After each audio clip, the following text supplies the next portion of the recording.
గత నెల విజయనగరంలో జరిగిన రాజస్థాన్కి చెందిన వ్యాపారి కిడ్నాప్ కేసులో పరారీలో ఉన్న 5 నిందితుల్ని 1వ పట్టణ పోలీసులు మంగళవారం అదుపులోకి తీసుకున్నారు. సిఐబి వెంకట్రావు ఆధ్వర్యంలో నిందితుల్ని మీడియా సమావేశం ముందు ప్రవేశపెట్టారు. రాజస్థాన్కి చెందిన వ్యాపారిని కిడ్నాప్ చేసి కారులో చిత్రహింసలకి గురి చేశారని, ఒకరిని వెంటనే అదుపులోకి తీసుకోగా పరారీలో ఉన్న 5 ప్రత్యేక బృందాలతో పట్టుకున్నామని అన్నారు. అందరికీ నమస్కారం. గత నెలలో మనకి ఇక్కడ మన మయూరి జంక్షన్లో రాజస్థాన్కి చెందినటువంటి రాజస్థాన్ నుంచి మన దగ్గరకు వచ్చి వ్యాపారం చేసుకుంటూ వస్తున్నటువంటి భగవాన్ రామ్ అన్న అతన్ని రాజస్థాన్ నుంచి వచ్చి కొంతమంది తీసుకొని వెళ్ళి కారులో ఎక్కించి కిడ్నాప్ చేసి తీసుకెళ్ళి అతన్ని కొట్టి మూత్రం తాగించి తర్వాత అది వీడియో తీసి ఆ వీడియోస్ వైరల్ చేశారు. ఆ తర్వాత అతను మనకి వచ్చి కంప్లైంట్ చేయడం జరిగింది. అప్పుడు వెంటనే కేసు నమోదు చేసిన వెంటనే ఆ 6 ఆ రోజు ఈ నేరంలో పాల్గొనడం జరిగింది. 6లో మొదట ఆయన్ని ఆల్రెడీ అరెస్ట్ చేశాం, అతను జైల్లో ఉన్నాడు. ఇవాళ తర్వాత మధ్యలో మనం టీమ్స్ ఫామ్ చేసి ఎస్పీ గారి ఉత్తర్వుల మేరకు రాజస్థాన్ అవి పంపించడం జరిగింది. తర్వాత వాళ్ళని కంటిన్యూస్గా మానిటరింగ్ చేయటం వల్ల ఈరోజు మిగిలిన 5 ముద్దాయిలు కూడా మన ముందు సరెండర్ అయ్యారు. ఇవాళ రాజస్థాన్ నుంచి వాళ్ళు ఇక్కడికి వచ్చి పోలీస్ స్టేషన్లో సరెండర్ అయిపోయారు. వాళ్ళ నేరాన్ని అంగీకరిస్తూ వాళ్ళందరినీ కూడా అరెస్ట్ చేయడం జరిగింది. వారిని రిమాండ్కి పంపిస్తున్నాం. వారి దగ్గర నుంచి గిరి ప్రదక్షిణకి 4 నుంచి 5 లక్షల మంది భక్తులు. సింహాచలం గిరి ప్రదక్షిణలో సుమారు 4 నుంచి 5 లక్షల మంది భక్తులు పాల్గొంటారని అధికారులు వెల్లడించారు. శనివారం గిరి ప్రదక్షిణ నేపథ్యంలో అధికారులు ప్రజాప్రతినిధులతో సమీక్ష సమావేశం నిర్వహించారు. ప్రతిష్టాత్మకమైన గిరి ప్రదక్షిణ విజయవంతం అయ్యేందుకు అందరూ కృషి చేయాలని ఎమ్మెల్యే గంటా శ్రీనివాసరావు సూచించారు. ఈ గిరి ప్రదక్షిణలో ఎటువంటి తప్పులు జరగకూడదని పోలీస్ శాఖకి చెప్పారు. ఎంపీ భరత్ మాట్లాడుతూ శనివారం నాడు గిరి ప్రదక్షిణని అందరూ విజయవంతం చేయాలని పిలుపునిచ్చారు. జిల్లా కలెక్టర్ మాట్లాడుతూ గిరి ప్రదక్షిణకి కావాల్సిన ఏర్పాట్లన్నీ పూర్తి చేశామని, కావున భక్తులందరూ ఎక్కువ మంది పాల్గొంటారు. ప్రాంతంలో రెగ్యులర్గా 1,00,000 మంది లేకపోతే 1,50,000 మంది వచ్చినా కూడా దాన్ని ఫీడ్ చేయడానికి, దాన్ని క్యాటర్ చేయడానికి కావాల్సిన ఇన్ఫ్రాస్ట్రక్చర్ రెడీమేడ్గా అక్కడ ఉంటుంది. మనకి 2 రోజులు ఉన్న క్రౌడ్ మిగతా బ్యాలెన్స్ డేస్లో ఉంటుంది కాబట్టి ఈ యొక్క మన ఎంపీ గారు చెప్పినట్టుగా ఒక స్పెషల్ ఈవెంట్స్ మనకి ఆ స్పెషల్ ఈవెంట్స్కి ప్రిపరేషన్ అనేది చాలా ఇంపార్టెంట్. మరి కలెక్టర్ గారు వచ్చిన దగ్గర నుంచి కూడా యాక్చువల్గా కొత్తగా వచ్చిన ఆఫీసర్లు అందరూ కూడా మ్యాక్సిమం ఆఫీసర్స్ కొత్తగా వచ్చారు.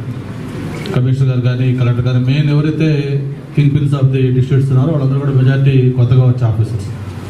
వాళ్ళు కూడా బహుశా ఇది ఈ సింహాచలంలో ఈ ఈవెంట్ ఫస్ట్ ఈవెంట్ వాళ్ళు కూడా ఒక పర్ఫామ్ చేయడానికి కూడా ఎలా చేయాలనడానికి దానికి సంబంధించి కలెక్టర్ గారు ఒక వచ్చిన ఆల్మోస్ట్ 2-3 రోజుల నుంచి కూడా లేకపోతే 2-3 సార్లు అడిగారు. ఒక రోజు పెట్టండి సార్ గిరి ప్రదక్షిణ మీద మీటింగ్ పెట్టుకుందామని చెప్పని చాలాసార్లు అడగడం జరిగింది. అయితే అనుకోకుండా మనకి గౌరవ ముఖ్యమంత్రి గారు విశాఖపట్నం టూర్ రావటం, ఆయన టూర్ అయిపోయినా పెట్టుకుందామని చెప్పని ఈరోజు దీన్ని పెట్టుకోవడం జరిగింది. ఇప్పుడే ఈవో గారు అయితే చాలా డీటెయిల్డ్గా department wise power point presentation ఇచ్చారు. అలాగే జిల్లా కలెక్టర్ గారు చెప్పారు, పోలీస్ కమిషనర్ గారు చెప్పారు, మన జీఎంసీ ఇన్ఛార్జిగా ఉన్న కమిషనర్ గారు చెప్పారు. అందరూ కూడా చాలా డీటెయిల్డ్గా ఏమి ఏర్పాట్లు చేశారు ఏంటి చెప్పడం జరిగింది. అలాగే ఎంపీ గారు కూడా క్లుప్తంగా కొత్త అయినప్పుడు కూడా మనం తీసుకోవాల్సిన ప్రికాషన్స్ అవి కూడా తన సపోర్ట్ కూడా ఎక్స్టెండ్ చేస్తామని చెప్పారు. అందరూ కూడా మనస్ఫూర్తిగా ధన్యవాదాలు తెలియజేస్తా ఉన్నాం. నేను ప్రధానంగా చెప్పదలుచుకుంది ఏంటంటే ఈ సింహాచలం గిరి ప్రదక్షిణతో పాటు అందరూ అధికారులు కూడా ఉన్నారు కాబట్టి 2-3 అదర్ ఇష్యూస్ కూడా ఉన్నాయి. మళ్ళీ మీరు అందరూ కూడా ఒక ప్లాట్ఫామ్ మీదకి రావాలంటే మళ్ళీ కొంత కష్టం అవుతుంది కాబట్టి అవి కూడా జస్ట్ నేను మెన్షన్ చేసి మనం గిరి ప్రదక్షిణలోకి వెళ్దాం. ప్రధానంగా సింహాచలానికి సంబంధించింది ఎలక్షన్ల మేనిఫెస్టోలో పెట్టింది కానీ, ముఖ్యమంత్రి గారు ప్రచారానికి వచ్చినప్పుడు చెప్పింది కానీ, స్థానికంగా నేను కానీ ఎంపీ గారు కానీ ప్రచారంలోకి వెళ్ళి చెప్పింది కానీ, నేనే కాదు మాతో పాటు ఒక 5-6 ఎమ్మెల్యేలకు సంబంధించిన అంశం కానీ ఇక్కడ ప్రధానంగా ఈ పంచగ్రామాల సమస్య ఉంటుంది. దాని మీద మొన్న గౌరవ ముఖ్యమంత్రి గారు విశాఖపట్నం వచ్చిన రోజు కూడా కలెక్టర్ గారికి డీటెయిల్డ్గా దాని మీద ఒక డైరెక్షన్ ఇచ్చారు. గతంలో 2014-19 ఇక్కడ ప్రభుత్వం ఉన్నప్పుడు నేను అప్పుడు స్థానికంగా ఎమ్మెల్యేగా మంత్రిగా ఉన్నాను. అప్పుడు దీని మీద ఫస్ట్ క్యాబినెట్ కొత్త ప్రభుత్వం కొత్త రాష్ట్రంలో ఏర్పడిన తర్వాత మొట్టమొదటి క్యాబినెట్ విశాఖపట్నంలో ఆంధ్ర యూనివర్సిటీ దీంట్లో పెట్టి దాంట్లో అజెండాలో ఈ పంచగ్రామాల సమస్య పెట్టి దానికి ఒక సొల్యూషన్ కోసం చాలా చురుగ్గా ముందుకెళ్ళడం జరిగింది. దాదాపు 90% దాన్ని ఒక షేప్కి వచ్చిన తర్వాత అది న్యాయపరమైన చిక్కుల్లో పడటం వల్ల దాన్ని కంప్లీట్ చేయలేకపోయింది. మరి ఆ తర్వాత వచ్చిన 5 ఏళ్ళు ప్రభుత్వంలో అది ఏమాత్రం ముందుకెళ్ళలేదు. అది అక్కడేసిన గొంగళ్ళు అక్కడలాగే ఉంది. మళ్ళీ ఈరోజు మన ప్రభుత్వం పైన ఆ బాధ్యత ఉంది. ఆ పంచగ్రామాల సమస్య వార్ఫుల్ బేసిస్ మీద దాన్ని పరిష్కారం చేయాల్సిన అవసరం మన మీద ఉంది. దాంట్లో రైతులు ఉన్నారు, అలాగే ఎవరైతే ఈ ఆక్రమణదారులని మనం అంటున్నామో అటువంటి వాళ్ళు ఆక్రమణదారులు కాదు, ఎన్నో ఏళ్ల నుంచి ఉంటున్నాడు అటువంటి వాళ్ళు ఉన్నారు. అలాగే వీళ్ళందరికి సంబంధించి మొత్తం వేకెంట్ ల్యాండ్స్ ఉన్నాయి, వీటన్నిటికి సంబంధించిన ఇష్యూస్ని ఒక లాజికల్ కన్క్లూజన్గా చేసుకుని దాన్ని మనం అడ్రస్ చేయాల్సిన అవసరం ఉంది. దానికి కలెక్టర్ గారు కోఆర్డినేట్ చేసుకుంటారని, అవసరం వస్తే మన ఎమ్మెల్యేలందరితో కలిపి ఒక మీటింగ్ కూడా పెట్టుకొని దాన్ని గవర్నమెంట్ కూడా తీసుకెళ్ళి దాన్ని అర్జెంటుగా మనం కంప్లీట్ చేయాల్సిన అవసరం ఉంది. అది ప్రధానమైన. ఓకే, అందరికీ నమస్కారం అండి. ఇదంతా నాకు కొత్త, అది కూడా is a very major program. So పెద్ద కామెంట్స్ ఏమీ లేవు. గంట గారు is a senior leader, so he has more experience. గతంలో కూడా ఇక్కడ ఎమ్మెల్యేగా చేస్తున్నారు కాబట్టి ఆయన అభిప్రాయాలు మీరు ఎక్కువ వినొచ్చు. కానీ జనరల్ ఎక్స్పీరియన్స్ నాకేం చెప్తుందంటే, నా request especially the leaders on the stage, this is something like a peak load performance. So peak load పర్ఫార్మెన్స్లో మన ఆర్గనైజేషన్ వీక్నెసెస్ అన్నీ ఎక్స్పోజ్ అవుతాయి. ఏ ఆఫీసర్స్ సరిగ్గా పనిచేయట్లేదు, ఏ ఆఫీసర్స్ ఎక్కువ రెస్పాన్సిబిలిటీ షోల్డర్ చేయగలుగుతున్నారు అనేది చాలా స్పష్టంగా ఇట్లాంటి టైంలో మనకు తెలుస్తుంది. సో దాని మీద ఒక క్లోజ్ వాచ్ మన లీడర్స్ అందరూ ఎవరైతే వేదిక మీద ఉన్నారో ప్లేస్ చేయాలని కోరుతున్నాము.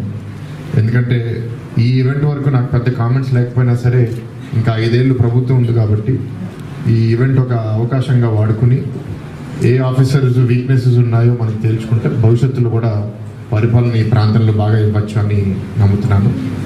అండ్ గతంలో వచ్చిన ఫీడ్బ్యాక్ ఏంటి అంటే, కొంత వివిఐపి మూవ్మెంట్ వల్ల రెగ్యులర్ పిల్గ్రిమ్స్ అందరూ సఫర్ అయ్యారని, దానికోసం కూడా చాలా ప్రత్యేకంగా మనం ప్లాన్ చేసి వాళ్ళ వల్ల ఎవరికి ఇబ్బంది కలగకుండా చూడాలని కూడా కోరుతున్నాను.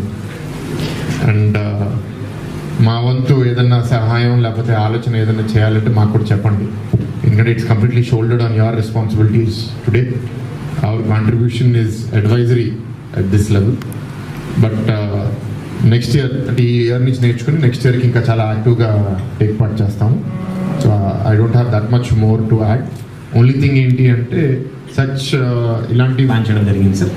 అదేవిధంగా టెంపుల్ తరపు నుంచి స్టాల్స్ సార్, చుట్టూ మొత్తం తిరిగి వచ్చే మొత్తం దారి అంతా కూడా స్టాల్స్ ఏర్పాటు చేసి అక్కడ స్టాల్స్లో మంచినీళ్ళ సదుపాయాలు కానీ, అదేవిధంగా డిఎంహెచ్ఓ గారు ఒక ఆధ్వర్యంలో మెడికల్ క్యాంప్స్ కానీ మనం ఏర్పాటు చేయమని చెప్పడం జరిగింది సార్. ఇది ప్రధానంగా టెంపుల్ తరపు నుంచి చేసేది. ఇది దీంతో పాటు టెంపుల్ రథం అన్ని కూడా ప్రాపర్గా చెక్ చేసుకోవడం, సమయానికి స్టార్ట్ చేయడం, ఇదంతా కూడా చెప్పడం జరిగింది సార్. వాళ్ళు డీటెయిల్గా మళ్ళీ వివరిస్తారు sir. Sir coming to the commissioner GVMC sir, commissioner తరఫున చేయాల్సిన పనులు కూడా చాలా ఉన్నాయి సార్. ప్రధానంగా temple administration, commissioner and then GVMC and police ఎక్కువ ఇన్వాల్వ్మెంట్ ఉంటుంది సార్. కమిషనర్ తరపు నుంచి సార్ స్టాల్స్ ఏర్పాటు చేయడంతో పాటు మైక్ సెట్స్, అదేవిధంగా మంచినీళ్ళు అంటే సదుపాయాలు సార్. అండ్ ప్రధానంగా శానిటేషన్ చాలా కీలక ఒక అంశం సార్ ఇక్కడ. సో టాయిలెట్స్ క్లీన్ చేసుకోవడం, అదేవిధంగా వాళ్ళు ప్రజలు తాగే టంబ్లర్స్ కావచ్చు, ఫుడ్ ప్యాకెట్స్ కావచ్చు, అవన్నీ కూడా ఎప్పటికప్పుడు క్లీన్ చేసి మనము ఆ ప్లేస్ని ఎంటైర్ స్ట్రెచ్ని శుభ్రంగా పెట్టుకోమని చెప్పడం జరిగింది సార్.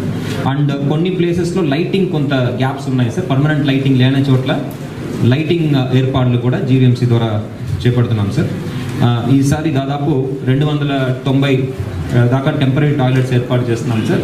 ఈ టాయిలెట్స్ అన్ని కూడా ఎప్పటికప్పుడు క్లీన్ చేయడం, దాన్ని లేడీస్ జెంట్స్ అని డిమార్కేట్ చేయడం అన్ని కూడా చేయడం జరుగుతుంది సార్. సైన్ బోర్డ్స్ కూడా ప్రతి చోట్ల జీవీఎంసీ ద్వారా ఏర్పాటు చేయమని చెప్పడం జరిగింది సార్.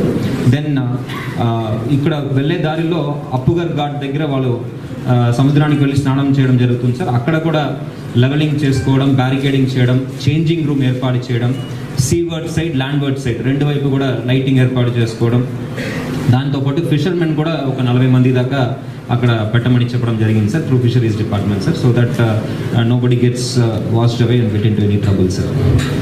ఇంతే కాకుండా సార్ అడిక్వేట్ శానిటరీ ఇన్స్పెక్టర్స్ అవన్నీ ఏర్పాటు చేసుకొని ఎప్పటికప్పుడు ఇవన్నీ మానిటర్ చేయడం సార్. దాని సీసీటీవీ సార్, సీసీటీవీ టెండర్స్ కూడా పిలవడం జరిగింది సార్. దాదాపు 100 సీసీటీవీ కెమెరాస్ ఏర్పాటు చేస్తారు. రాష్ట్రంలో కూటమి పాలన 35 రోజులు పూర్తయింది. తనంతా అనుభవజ్ఞుడు లేడని సీఎం చంద్రబాబు గొప్పలు చెప్పుకుంటున్నారని, అసలు ఆయన అనుభవం ఏమైందని మాజీ మంత్రి పేర్ని నాని సూటిగా ప్రశ్నించారు.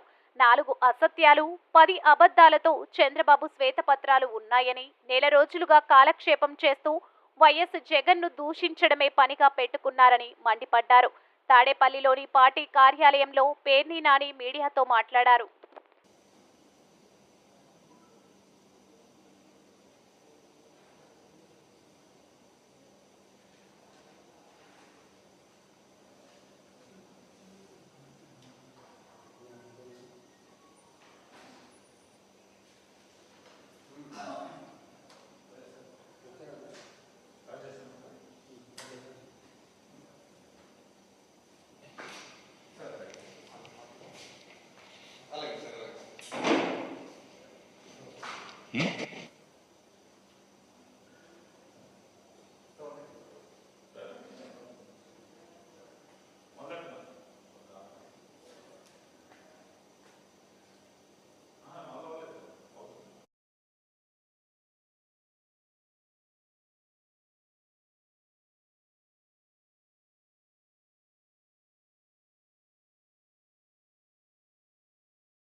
ఆంధ్రప్రదేశ్ రాష్ట్ర ముఖ్యమంత్రిగా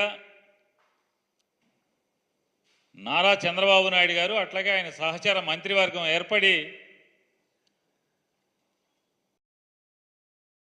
సుమారుగా 35 రోజులు పూర్తయింది. ఈ 35 రోజుల్లో 40 ఏళ్ల అనుభవం ఉన్నటువంటి, అపార అనుభవం ఉన్నటువంటి, రాజకీయ అనుభవం ఉన్నటువంటి, తనకు తనుగా భారతదేశంలో నా అంత అనుభవజ్ఞుడు ఎవరూ లేరని చెప్పి స్వయం ప్రకటిత అనుభవదారుగా చంద్రబాబు నాయుడు గారు తనకు తాను ప్రకటించుకుంటుంటారు. అంత అపార అనుభవం ఉన్నటువంటి, లేదా ముఖ్యమంత్రిగా విశేష అనుభవం గడించాను, నా అంత అనుభవం ఉన్నటువంటి, లేతే నేను పనిచేసిన అన్ని రోజులు పనిచేసిన ముఖ్యమంత్రి కూడా ఎవరూ లేరని చెప్పని చెప్పుకునేటువంటి నారా చంద్రబాబు నాయుడు గారు ఎక్కి 35 రోజులైతే, ఈ ఆంధ్రప్రదేశ్ రాష్ట్రంలో ఈ 35 రోజుల్లో ఏం మారింది? కొత్తగా ప్రభుత్వం వడివడిగా తన అపార అనుభవంతో ఏం అడుగులు ముందుకేయించారు? ఈ 35 రోజులు రైతుల దగ్గర ధాన్యం కొనుగోలు చేసి 1600 కోట్ల బకాయి పెట్టి గత ప్రభుత్వం వేధించింది. చంద్రబాబు వెంటనే 1000 కోట్లు విడుదల చేసి రైతులను ఆదుకున్నారు. మిగతా బకాయిలు కూడా తొందరలోనే తీర్చేస్తాం. ప్రజల ఆస్తులకు భద్రత లేకుండా గత ప్రభుత్వం తెచ్చిన ల్యాండ్ టైటిలింగ్ యాక్ట్ రద్దు చేస్తూ ఏపీ కేబినెట్ నిర్ణయం 40 లక్షల మంది భవన నిర్మాణ కార్మికుల పొట్టకొట్టి నిర్మాణ రంగాన్ని కుదేలు చేసిన గత ప్రభుత్వ ఇసుక విధానాన్ని ప్రైవేట్ కంపెనీలకు లబ్ధి చేకూర్చడానికి చేసుకున్న ఒప్పందాలని రద్దు చేసిన ఏపీ కేబినెట్ అందరూ కూడా చాలామంది బహిరంగంగా, అదేవిధంగా పత్రికలు కానివ్వండి, మీడియా కానివ్వండి, అందరూ కూడా పలు సందేహాలను వ్యక్తపరిచారు. అయినా కూడా గత ప్రభుత్వం హడావిడిగా స్టేక్ హోల్డర్స్తో ఎటువంటి సంప్రదింపులు జరగకుండా దాంట్లో వచ్చే లాభ నష్టాలు ఏమిటి, లేకపోతే ప్రజలకి జరిగే నష్టం ఏమిటి అనేది ఆలోచించుకోకుండా ఒక భయంకరమైన చట్టాన్ని, భయంకరం ఎందుకంటున్నానంటే ఈ చట్టం ఉన్నన్ని అమల్లో ఉన్నన్ని రోజులు కూడా ప్రత్యేకంగా చిన్నకారు రైతులు కానివ్వండి, లేకపోతే చిన్న చిన్న భూ యజమానులు కానివ్వండి, తీవ్రమైన ఆందోళనకి గురయ్యి నిద్రలేని రోజులు కూడా గడిపారని చెప్పేసి మనం చేస్తా ఉన్నాను. ఎందుకంటే గత ప్రభుత్వం చెప్పినప్పటికీ ఇది కేంద్ర ప్రభుత్వం ప్రతిపాదించిన చట్టం, మేము దాన్ని అమలు చేశామని చెప్పేసి చెప్పడానికి ప్రయత్నం చేసినా కూడా నీతి ఆయోగ్ ఏదైతే ప్రతిపాదించిందో దానికి దీనికి పోలిక లేకోకుండా అనేక క్లాజెస్ని మార్చివేసిన విషయం మనకు కూడా తెలిసిందే. నీతి ఆయోగ్ ప్రతిపాదించిన దాని ప్రకారం ఒక గవర్నమెంట్ ఆఫీసర్ టీఆర్ఓ అంటే ట్రాన్స్ఫర్ రిజిస్ట్రేషన్ ఆఫీసర్గా, టైటిల్ రిజిస్ట్రేషన్ ఆఫీసర్గా వ్యవహరించడం జరుగుతుంది. కానీ మన ఈ గత ప్రభుత్వం, ఆంధ్రప్రదేశ్ ప్రభుత్వం చేసిన దాంట్లో మాత్రం అసలు ఎవరు చేస్తారనే దాని మీద ఏమీ లేకోకుండా, అంటే ఎనీ పర్సన్, అది అధికార లేకపోతే ప్రభుత్వం నామినేటెడ్ చేసే వ్యక్తి అనే విషయాన్ని స్పష్టం చేయకోకుండా, అంటే నామినేషన్ చేసే వ్యక్తి ఎనీ పర్సన్ అని చెప్పేసి ట్రాన్స్ఫరింగ్ టైటిల్ రిజిస్ట్రేషన్ ఆఫీసర్గా వ్యవహరిస్తారని చెప్పేసి చెప్పింది. ఇది ఎంత దారుణమో ఒకసారి ఆలోచించాలని చెప్పేసి మనం చేస్తా ఉన్నాను. అంతేకాకుండా ఈ టైటిలింగ్ రిజిస్ట్రేషన్ ఆఫీసర్కి అపరిమితమైన అధికారాలు ఇచ్చి ఏది చేయాలన్నా కూడా ఆయనే చేయాలి, ఆయనే ఫైనల్. ఆయన చేసిన తర్వాత ఎటువంటి విభేదాలు ఏదన్నా ఉన్నట్లయితే లోవర్ కోర్ట్స్కి ఎటువంటి అధికారాలు లేకోకుండా చేసేసింది గత ప్రభుత్వం. అంటే చిన్న రైతు, ఒక కొంట ఉన్న రైతు ఉన్నాడు అనుకోండి, హైకోర్టుకి వెళ్ళగలడా? హైకోర్టులో ఈరోజు ఏ విధంగా ఖర్చులతో కూడుకున్న విషయం మనందరికీ తెలుసు. సో కేవలం హైకోర్టు మాత్రమే వెళ్ళాలి అని చెప్పేసి లోవర్ కోర్ట్స్కి కంప్లీట్గా ఎటువంటి అధికారాలని కత్తిరించేసిన ఈ చట్టం ఎవరిని ఉద్దేశించి, లేకపోతే ఏ సమస్యని పరిష్కరించడం కోరించినట్టుగా క్రిస్టల్ క్లియర్గా కనపడుతుంది. దానికి ఉదాహరణే ఈవేళ రాష్ట్రంలో డయేరియా విజృంభణ. జగన్మోహన్ రెడ్డి గారు సెక్రటరియేట్ పరిపాలనలో భాగంగా ఇంజనీరింగ్ అసిస్టెంట్లకి ఒక పని అప్పచెప్పారు. అదేంటంటే రక్షిత నీరుని సరఫరా చేసేటప్పుడు అది బాగుందా లేదనే తెలియజేసే కిట్ని వాళ్ళందరికీ అందజేసింది. ఎన్ని విలేజ్ సెక్రటరేట్స్ ఉన్నాయో అన్ని చోట్ల కూడా ఈ కిట్ ఇవ్వడం జరిగింది. అందులో మనకు కావాల్సిన పరీక్షలన్నీ చేయొచ్చు, ఎలా చేయొచ్చు, ఎక్కడ చేయాలి, ఎప్పుడు చేయాలి అనే విధి విధానాలను కూడా ప్రభుత్వం వాళ్ళందరికీ తెలియజేసింది. ఒకసారి ట్యాప్ దగ్గర, ఒకసారి ట్యాంక్ దగ్గర, అట్లా వాటర్ ఎక్కడెక్కడి నుంచి అయితే వస్తుందో ర్యాండమ్గా చెక్ చేయండి అని కూడా చెప్పింది. ఇలాంటి ఇన్ఫ్రాస్ట్రక్చర్ ఉన్న చోట ఈ రాష్ట్రంలో ఈవేళ డయేరియా ప్రబలింది కేవలం కలుషిత నీరు వల్లే అంటే చాలా దిగ్భ్రాంతికి గురి చేసే అంశం. ఇంత ఇన్ఫ్రాస్ట్రక్చర్ పెట్టుకొని మరి ప్రభుత్వం ఏం చేస్తుంది? అసలు గడిచిన ప్రభుత్వం ఏ విధమైనటువంటి సదుపాయాలను ఇచ్చింది, ఏ విధంగా పరిపాలన చేసిందనే దాని మీద దృష్టి పెట్టకుండా, ఈ ఆరోగ్యం పట్ల గడిచిన ప్రభుత్వం ఏం చేసిందనే దాన్ని చూడకుండా, కనీసం మనకు అందుబాటులో ఉన్నటువంటి వ్యవస్థని వినియోగించుకోకుండా చక్కగా నీటిని టెస్ట్ చేసే అన్ని రకాలైనటువంటి సదుపాయాలు ఉన్నప్పటికీ సదుపాయాలను వినియోగించుకోకుండా ఎలక్షన్ తర్వాత రాజకీయ కక్ష సాధింపు చర్యగా రాజకీయ పార్టీలనే కాకుండా ప్రభుత్వ ఉద్యోగుల మీద కూడా, ప్రభుత్వ యంత్రాంగం మీద కూడా ఏ విధంగా కక్షపూరితమైనటువంటి వాతావరణాన్ని నెలకొల్పారు, అసలు ప్రభుత్వం పనిచేసే విధమైనటువంటి వాతావరణాన్ని కల్పించారా లేదనేది కూడా రాష్ట్ర ప్రజలందరినీ గమనించాల్సిందిగా మనస్ఫూర్తిగా కోరుకుంటున్నా. ఎందుకంటే 2500 మందికి ఒక విలేజ్ క్లినిక్ ఉండి ఆ సెక్రటరియేట్లో మంచినీటిని పరీక్షించే పూర్తి మౌలిక సదుపాయాలు ఉన్నప్పటికీ వినియోగించుకోకుండా ఈ రోజున అతిసార వ్యాధి అనేది అందరికీ తెలిసిందే. దాని పట్ల తీసుకోవాల్సిన జాగ్రత్తలు కూడా తెలుసుకోవాలి, ఆరోగ్యాన్ని కాపాడుకోవాలి. అలాంటి పరిస్థితుల్లో రక్షిత మంచినీటి ద్వారా డయేరియా ప్రబలిపోవడం చాలా ఆశ్చర్యాన్ని కలగజేస్తుంది. దృష్టి అంతా రాజకీయ కక్ష సాధింపు చర్యలే తప్ప ప్రజారోగ్యం పట్ల ఏ విధమైనటువంటి బాధ్యత లేదని సుస్పష్టంగా తెలుస్తోంది. దానికి గల కారణం లాస్ట్ మంత్ మొదలైనటువంటి డయేరియా ఇప్పటికీ కూడా రాష్ట్రంలో కొనసాగుతుంది. చాలా ఊళ్ళల్లో, కాకినాడ కావచ్చు, ఎన్టీఆర్ జిల్లా జగ్గైపేట కావచ్చు, విజయవాడ మొగలరాజపురం కావచ్చు, గుంటూరులో మొదలైంది ఇది.